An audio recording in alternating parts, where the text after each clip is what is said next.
In May of 2025, 194 countries signed what was called the most important global health agreement since the WHO itself was founded. There were speeches, there was applause. As of right now, it cannot enter into force. The WHO Pandemic Agreement took 3 years and 9 formal negotiation sessions to produce. It was built specifically to prevent a repeat of what happened during COVID-19, when wealthy nations hoarded vaccines and low-income countries were left waiting. A landmark study published in the Lancet in 2022 estimated that had WHO's vaccination targets been met, roughly 1 in 5 of the lives lost to COVID-19 in low-income countries could have been saved. That number, hundreds of thousands of preventable deaths, is the moral foundation of this entire agreement. So what is actually blocking the treaty? One mechanism, 4 letters, PABS, Pathogen Access and Benefit Sharing. Article 12 of the agreement, basically.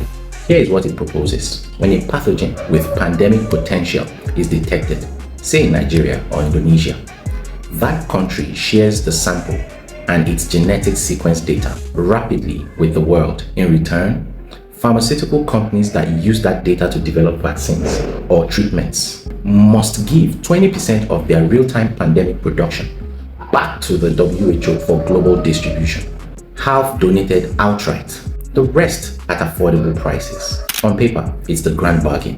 The Global South shares what it finds. The Global North shares what it makes, basically.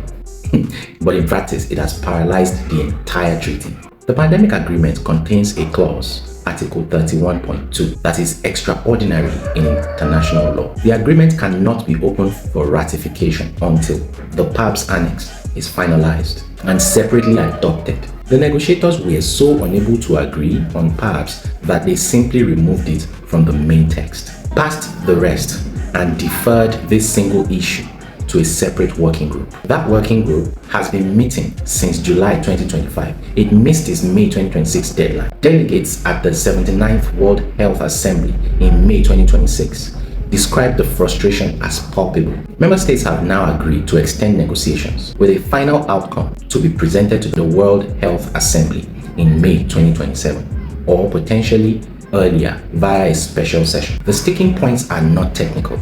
They are geopolitical. The Group for Equity, a bloc of 33 developing countries, want mandatory, non-exclusive technology licenses for manufacturers in low-income countries during any pandemic emergency. The pharmaceutical industry and several high-income countries want binding access to pathogen samples first, before committing to binding benefits obligations. The core tension is this. Global South countries detected COVID-19 variants, shared the data, and then watched vaccines be hoarded by the Global North. They are not willing to sign away that leverage again without legal guarantees. Here's what most analysts miss. The technical and political complexities of PABS proved too difficult to resolve during the main treaty negotiations.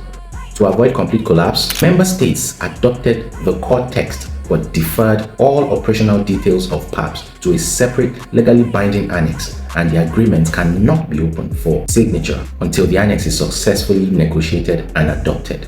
That means the world celebrated signing a treaty that is legally incomplete.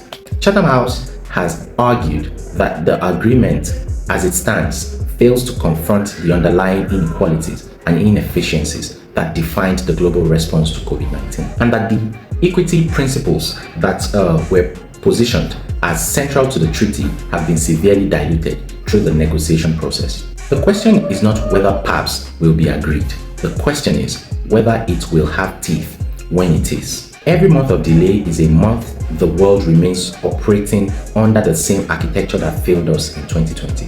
So the next time you hear that global health diplomacy is just bureaucracy, remember this: a single unresolved annex standing between the world and the legal framework for the next pandemic. Ask yourself, who benefits from the delay?